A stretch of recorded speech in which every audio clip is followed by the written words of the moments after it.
The Divine Comedy is the greatest literary masterpiece in human history. When Dante wrote it in about 1300, he called it La Commedia. Okay? And the reason why is that at this time in history, epic poetry was considered high, okay, or tragic.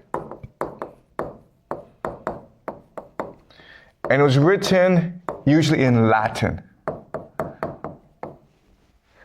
But for Dante, what he really believed is that epic poetry should be democratic. It should be accessible to the people. And that's why he called it La Commedia, low, okay? Which meant comedy. And so he wrote it in Tuscan, which is the language of Florence, where he lived. Latin was the language of the elite in Europe. He wanted to write it in Tuscan so that ordinary people around him could access it. And as a result, Dante is a great believer in democracy. So Homer, Dante, and Shakespeare were, in their own respective languages, the greatest poets. Because first and foremost, they believed that poetry should be accessed by the people. They believed in a democratic spirit to poetry. And that made them distinct from the people of their time. La Commedia is a response then to the Aeneid by Virgil. At this time in history, for the past 1,000 years, the Aeneid was the dominant literature in Europe. And it was the foundation for the Catholic Church. Okay, so remember when we read the Aeneid is fundamentally about duty, piety, and it just spoke, and it contrasted love. Okay, and this became the dominant idea in the Catholic Church, where you are not allowed to access God. You're not allowed to believe in love. You must obey the church, because only the church can guarantee you redemption and salvation. And this, of course, led to massive corruption in the Catholic Church. But it also led to wars throughout Europe, because so much power was concentrated in the Catholic Church, and as a result, many kings fought over for power in the Catholic Church. And this led to many wars. It led also to a splintering of the Catholic Church. And Dante found himself embroiled into a lot of these conflicts. Okay, so he wrote La Commedia in order to have people access God. Okay, for the comedy, you can access God and bypass Catholic Church. In fact, if you read La Commedia, you'll find there are a lot of direct criticisms of the Catholic Church. Also, La Commedia was written in response to the Aeneid. And like Homer, what Dante wants to do is position love first and foremost, okay? In La Commedia, love is God itself. All right, so these are the basic themes that we'll be looking at throughout this book. So let me talk about the structure of La Commedia. Right? There are three distinct parts. First is Inferno. Second is Purgatory. And the last is Paradise.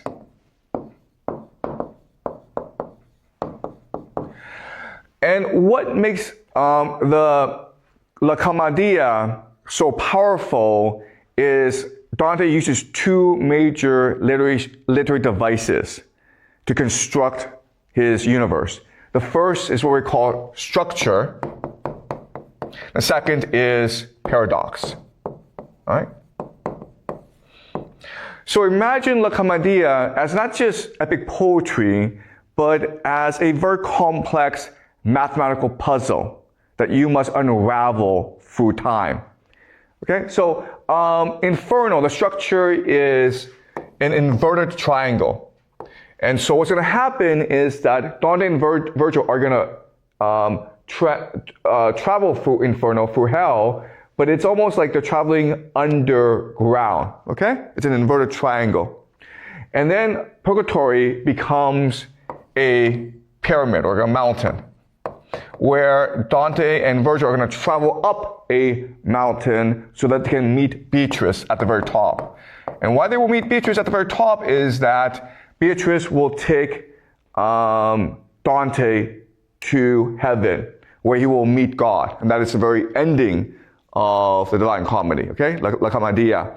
And in Paradise, it is structured as a solar system. And here is something called the Imperium, where God is. And then Dante will travel with Beatrice into the Imperium. And it's structured like a solar system. Okay? So that's the very structure of the Divine Comedy. And as you can see, it's very mathematical. It's rigorous, it's mathematical. There's a symmetry to the La Commedia. It doesn't really exist anywhere else in poetry. But what makes the Divine Comedy so distinct and so powerful is the idea of paradox, or maybe dissonance. Cognitive dissonance. And so, all poetry is designed to be memorized. It's all designed to be read aloud. And there are subtlety and nuance in all poetry. And the reason why is, think of poetry as almost like a virus. And what it's trying to do is, it's trying to infiltrate you. It's trying to subvert you. And it's trying to remake you. Okay?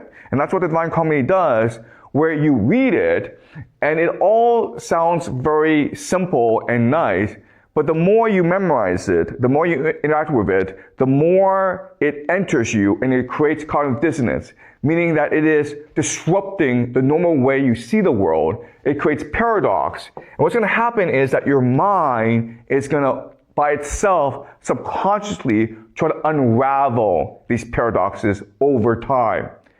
Okay? So the more you read the Divine Comedy over decades, the more it will reveal itself to you. It is a universe that comes into you, and then it remakes you. Okay? And that is the power and beauty of the Divine Comedy.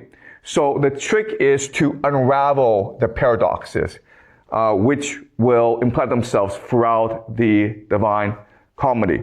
Okay, so so another thing about the structure is that in order to reach paradise, Dante must first enter Inferno, okay? And there are different ways you can interpret the meaning of this. The simplest way to interpret this is that in order to really truly discover God, you must experience hell yourself. Okay? So good and evil are intertwined together. You can never have good unless you first experience evil. Good is not the absence of evil. Good is a confrontation and the defeat of evil. Okay? That's one possible way to interpret it. But another way to interpret it is that Inferno represents Virgil, which represents the Aeneid. And so for Dante to begin the process of entering into heaven, he must first recognize the impact of Virgil and the Aeneid on his psyche, on his culture, and then by recognizing this, defeat the Aeneid in order to fully embrace the power of God and of love. Okay? And that's the interpretation that I want to present to you as we go along. All right. Okay. So, having gone that, let's go over some basic biography. This is Dante, and Dante is considered the greatest poet in the Italian language. At this time in history, Italy was divided into city-states. So Dante was in Florence, but there are also some major city-states like Venice and Genoa, okay? And they're all competing against each other. They're also competing against Rome, okay, the Catholic Church, which want to exert authority over these city-states. At the same time, you had the different empires of Europe, for example, France, and basically the Holy Roman Empire, which we would today call Germany. And they're also trying to exert authority over these city-states. At the same time, there are different factions within these city-states, different families that fight against each other. So during Dante's time, and this again is about the year 1300, he is experiencing constant conflict, constant violence, constant hatred. And for him, the major question is, how can we as a people, as humans, escape this constant cycle of vengeance and hatred and war? And that's why he wrote the Divine Comedy. Two major biographic details that you need to understand about him is that he is of noble birth, and therefore he's a participant in this conflict. So the northern Italian city-states, which include Florence, Milan, Genoa, and Venice, they have two major political factions, okay? This is Wikipedia, by the way, all right?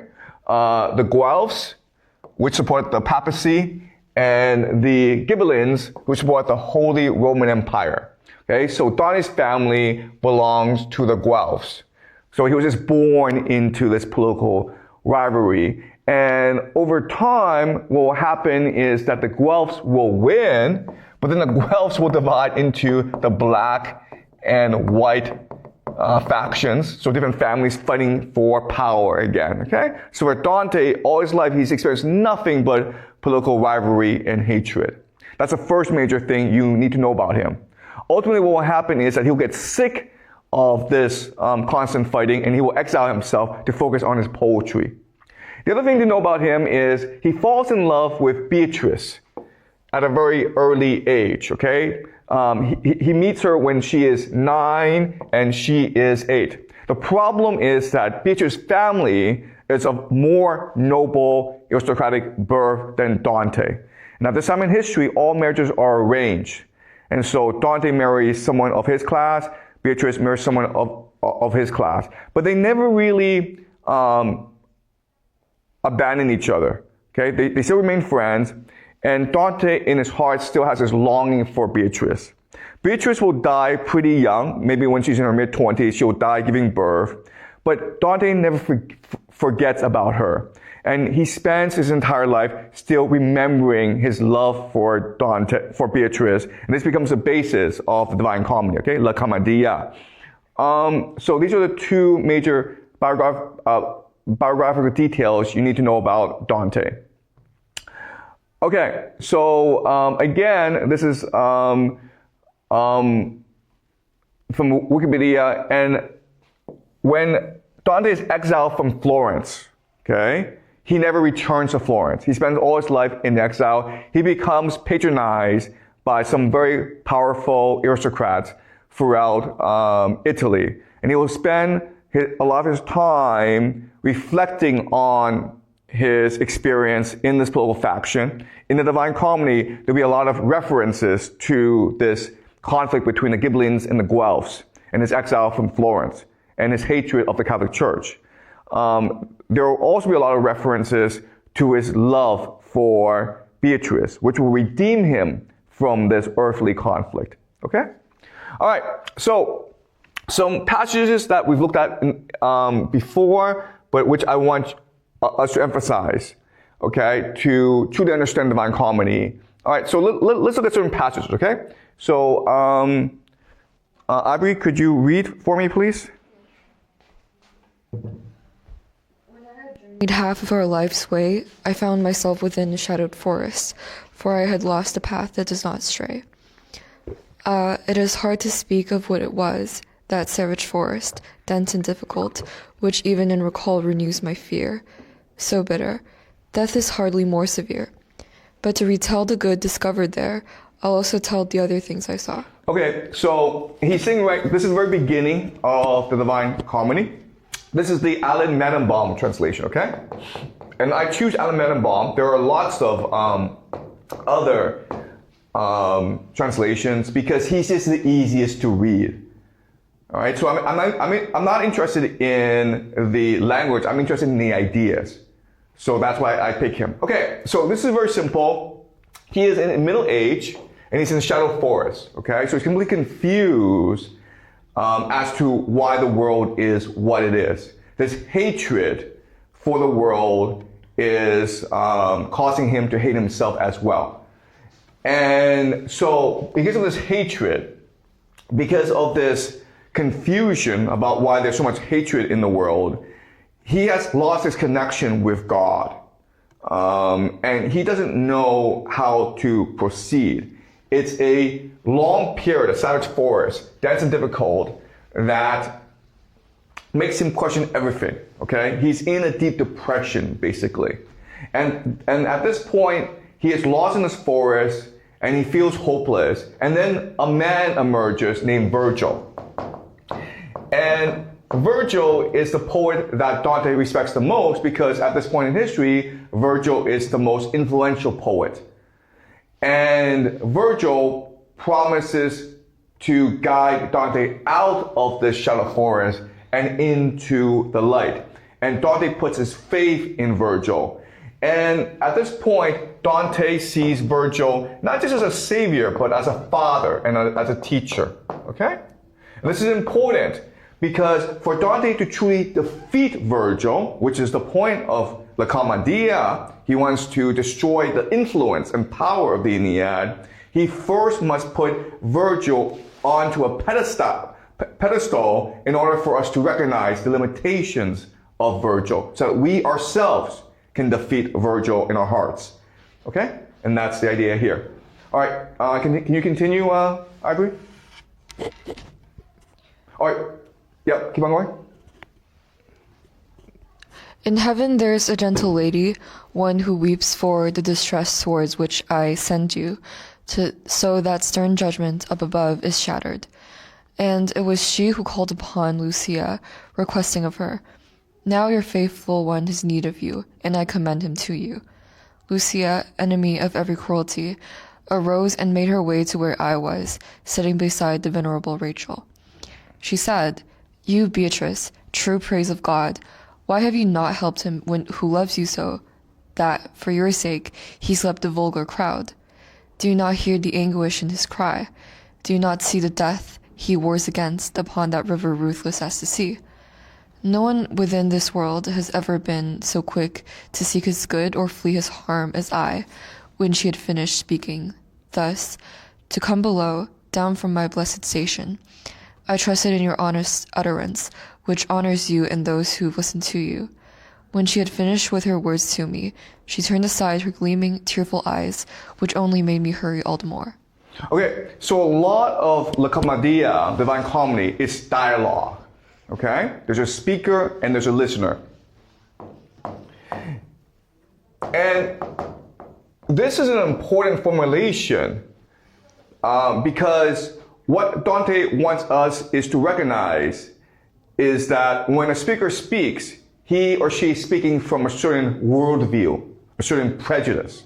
And so we must always be on guard. We must always ask ourselves why this person is saying what he or she is saying, okay?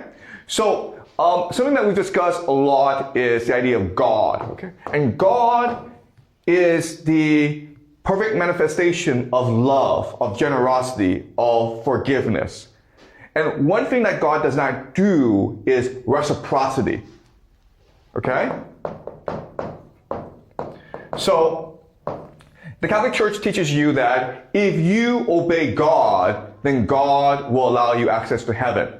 And what Dante wants us to understand is that cannot be true. If God is perfection, if God is love, if God is beauty, God would never require anything of you. God will always give you free will. And free will and reciprocity are a contradiction. Okay? If I make you do something in order to access heaven, that means I don't give you free will. But God will give you free will. All right? But here we can see a contradiction, a paradox, in that what's happening is that Dante is talking to Virgil, and Dante is asking Virgil, how did you get here? Why are you here? Why are you taking me to heaven? And Virgil's response is, well, I was having a very nice time sitting in home in limbo in hell, but then an angel, Beatrice, came to me and said she needed my help in order to help a friend. And then Dante's like, okay, but why would Beatrice want to help me? And then Virgil was like, well, because she saw your pain in heaven and she recognizes how much you love her. And so Lucia said to her, you, Beatrice, why don't you help him who loves you so much? Okay? So it's almost like a reciprocity where, because Dante loves Beatrice so much, Beatrice has to come help him now. But this goes against the very idea of God, okay? So what's happening here is two possibilities. The first possibility is that Virgil is just lying, okay? But he's not really lying. He's just misinterpreting what's going on. God will always come to you if you truly want God to come. Okay? Because God is all generous. And so Dante, his heart is calling out for God, and God sends Beatrice without any conditions.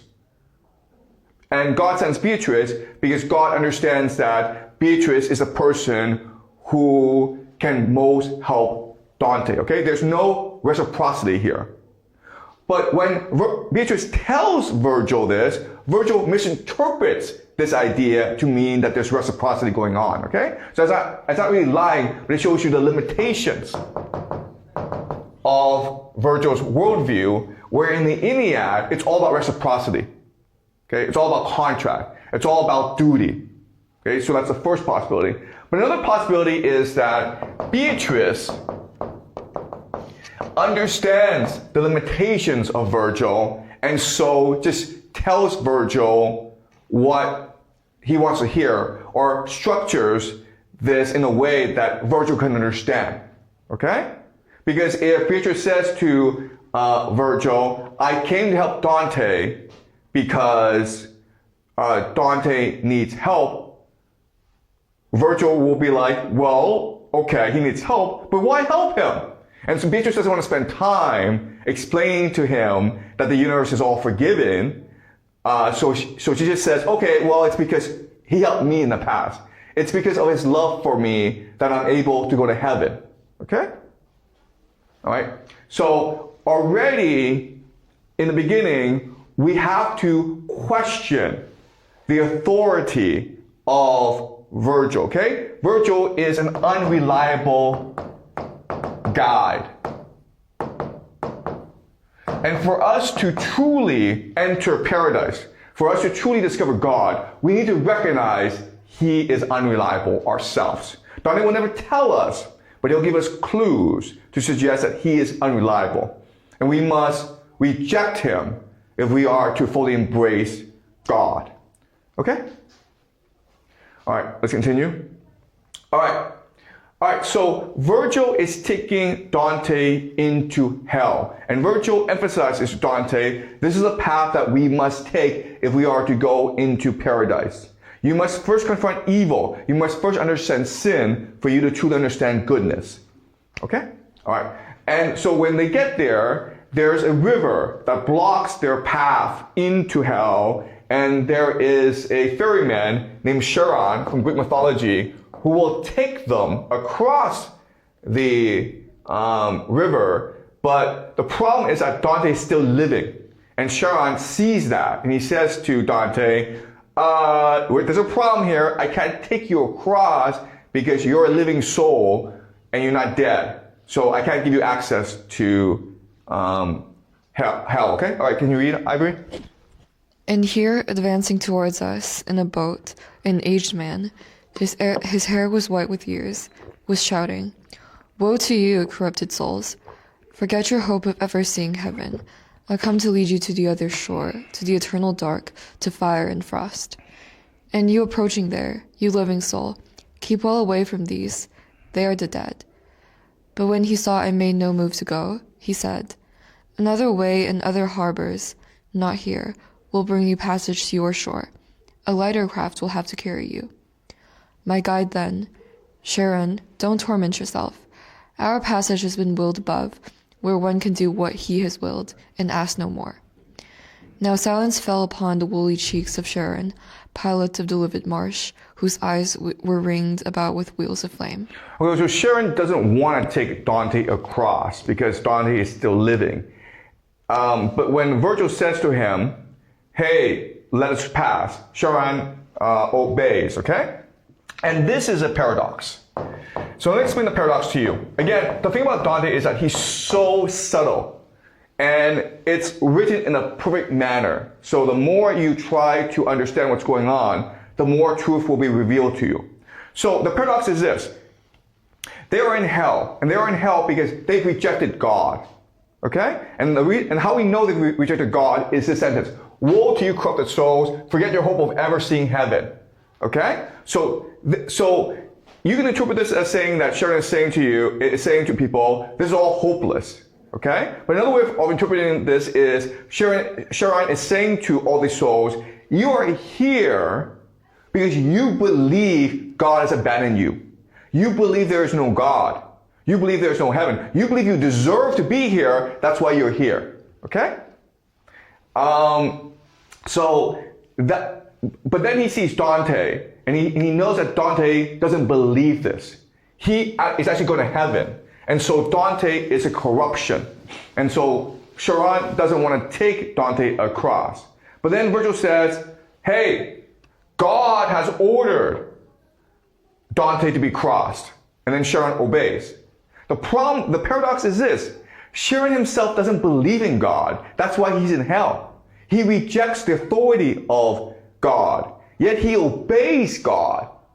So that makes absolutely no sense. This is a paradox. Unless you remember that what matters is the speaker, okay? So Virgil is the one who is speaking, okay? So in other words, Sharon is not obeying the authority of God. He's obeying the authority of the speaker, who is Virgil. And this suggests to us that Virgil is the master of hell. And then the question then is, well, why is he master of hell? And the answer is because he created hell through the Ennead, right? Ennead is a poetry that emphasizes piety, obedience. It emphasizes how love is a disease. It emphasizes the importance of hatred as a power to destroy your enemies. It emphasizes empire. So, in other words, Virgil, through the Ennead, created emotions in human beings that allow for the creation of hell itself.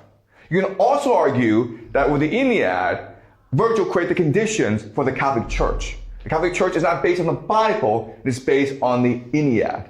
Okay? So, again, this is not apparent in the poetry. But once you understand that Dante is conveying his truth through paradox, and you try to unravel this paradox, then the truth slowly reveals itself to you. Okay? All right, let's continue. All right. Can you read, Ivory? Oops, sorry. The demon Sharon, with his eyes like embers, by signaling to them, has all embark. His oar strikes anyone who stretches out. As, in the autumn, leaves detach themselves, first one and then the other, till the bow sees all his fallen garments on the ground. Similarly, the evil seed of Adam descended from the shoreline one by one, when signaled, as a falcon, called, will come. So do they move across the darkened waters, even before they reach the farther shore, new ranks already gather on this bank. My son, the gracious master said to me, those who have died beneath the wrath of God, all these assemble here from every country, and they are eager for the river crossing because celestial justice spurs them on, so that their fears turn into desire. No good soul ever takes his passage here. Therefore, if Sharon has complained of you, by now you can be sure what his words mean. Okay, so two words that you will see a lot in Dante are will and desire, okay? Will and desire. Because will and desire together create your soul, okay? So in Divine Comedy, you will see these two words, will and desire, repeated a lot. You are what you want and what you move towards, okay? That's ultimately your soul. And what this is telling us is that people are evil because people obey, okay? Duty, okay? So this image is where the people line up obediently and do as they're told. They don't question why this is happening. They don't resist why this is happening, okay? Their will and desire is to move towards hell. They are not in hell because they did bad things. Everyone does bad things. They're in hell because they desire to be in hell. Okay? And this is something that Virgil says. Their fear is turned into desire. They're entering hell because they want to do so. And this is a really important idea if you are to understand Dante. Free will is a fundamental truth of the universe. You do what you do because you choose to do it. You are in hell not because you did bad things. You are in hell because you think that hell is the best place for you. You are happy in hell. Okay?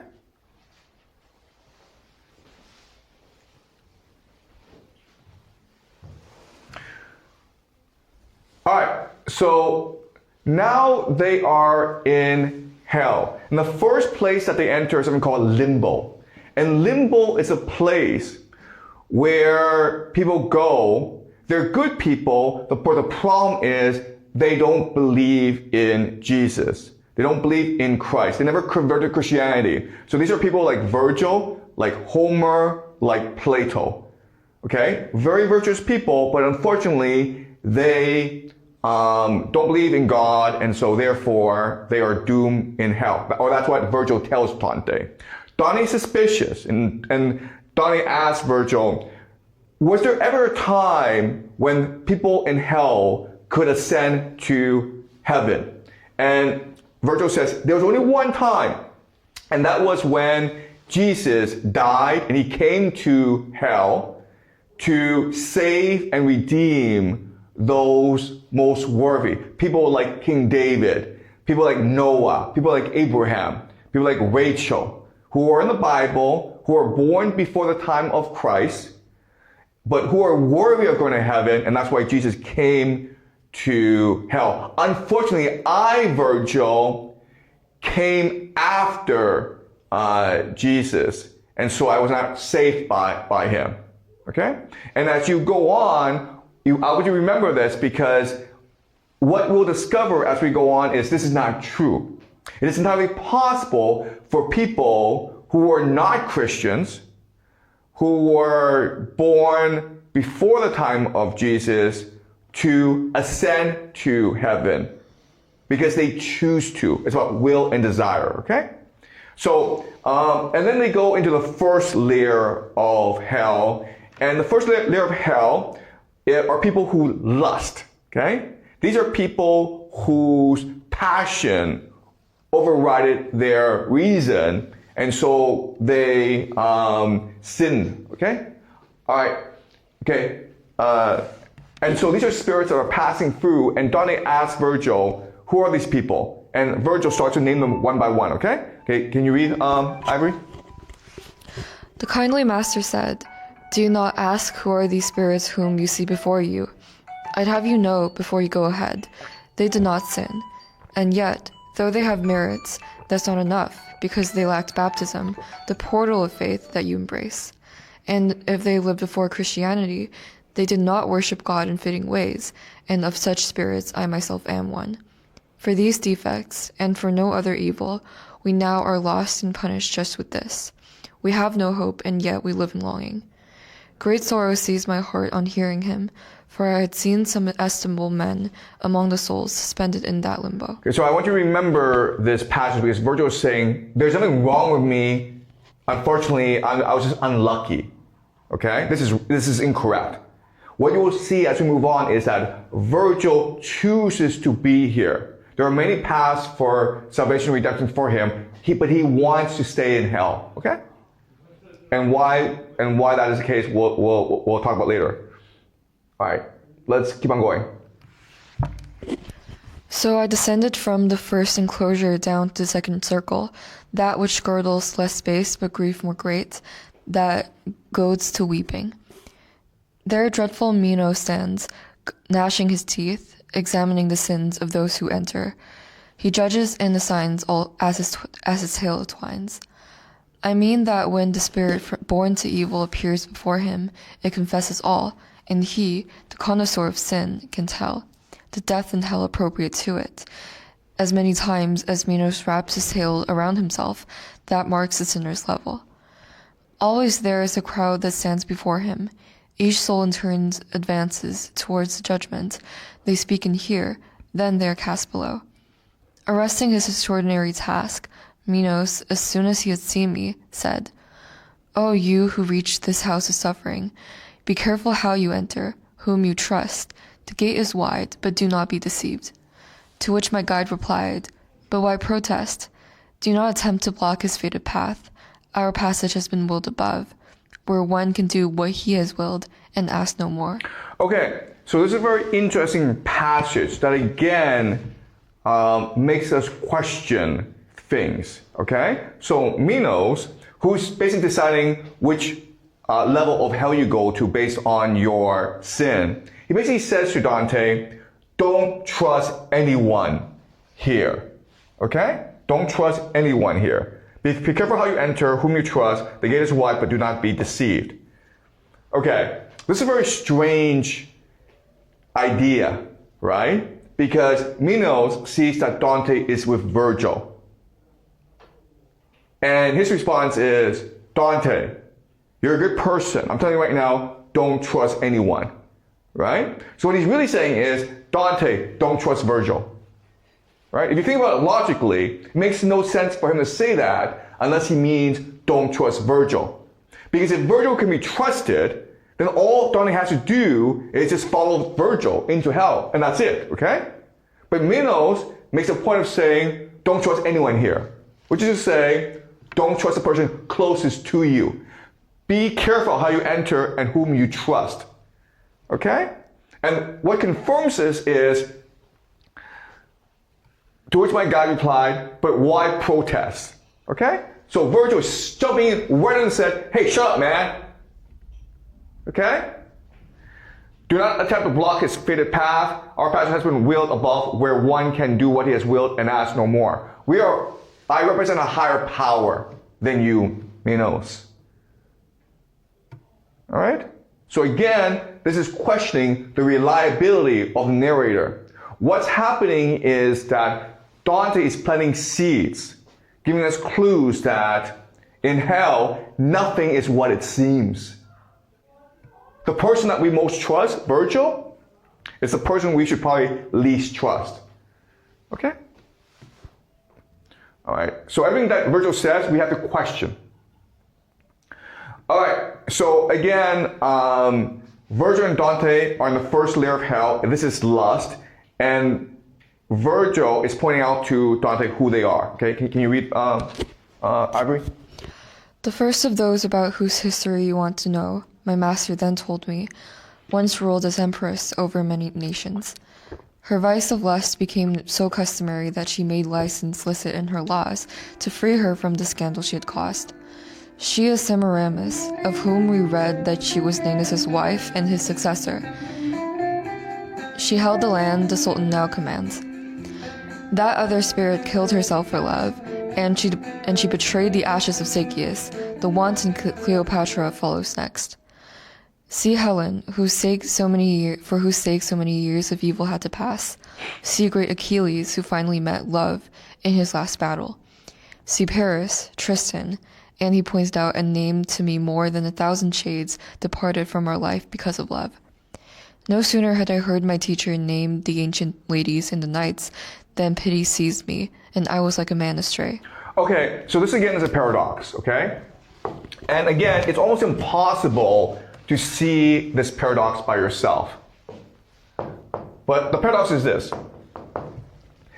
What Virgil will do is basically point out 1,000 shades, okay? And he'll provide all the names of these people. Okay, an example is Cimaris, and then you have Cleopatra, you have Helen, you have Achilles, you have Paris, you have Tristan. Okay, so he's naming everyone. But there's one shade he does not name.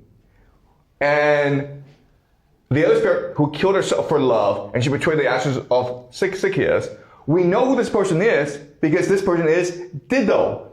And who is Dido?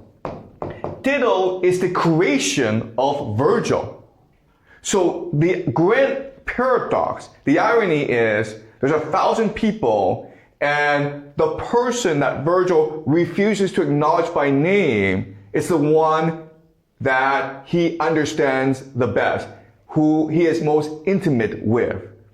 Okay? And this creates the question, why is this the case? Why does he refuse to name Dido?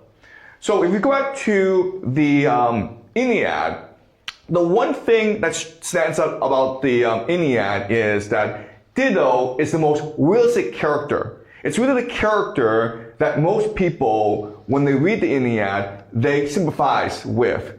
Because Dido feels real, but at the same time, Dido didn't really deserve her fate. Okay? So it is Virgil who cast Dido into hell. Right? And this contrasts with Dante, who will elevate Beatrice, his love, to heaven. Alright? So already we are seeing a contrast, a paradox. Okay? Virgil condemned Dido to hell, Dante elevated Beatrice to heaven. And Dante is longing for Beatrice, and then Virgil forgets that Dido even existed. He even refuses to name her. Okay, and the question then is why? So, because Dido is a realistic character, we can assume that Dido is based on a person that Virgil knows. But knowing that, we can also make the assumption that Virgil pursued Dido, fell in love with Dido, and Dido rejected him, probably because he was an ugly asshole, okay? And so Virgil got really angry and decided that I will condemn Dido to hell. But in his heart, Virgil knows that this was unfair, that this was pure hatred. And so he feels a bit guilty about it, he feels embarrassed about it, and that's why he refuses to acknowledge Dido. He refuses to face Dido for what he did, okay? But then something interesting happens, all right? Okay, can you read? My first words, poet, I should willingly speak with those two who go together there and seem so lightly carried by the wind. And he to me, you'll see when they draw closer to us, and then you may appeal to them by that love which impels them. They will come. No sooner had the wind bent them towards us than I urged on my voice. O battered souls, if one does not forbid it, speak with us. Even as doves, when summoned by desire, borne forward by their will, move through the air with wings uplifted, still to their sweet nest, those spirits left the ranks where Dido suffers, approaching us through the malignant air. So powerful had been my loving cry. Okay, so what he's saying here is that, like, Virgil is naming all the shades, and Dante's like, let me go and talk to them. And Virgil says, sure, go talk to them, okay? But what I want you to notice is this. Those spirits left the ranks where Dido suffers, approaching us through the malignant air, okay? So the contrast is this.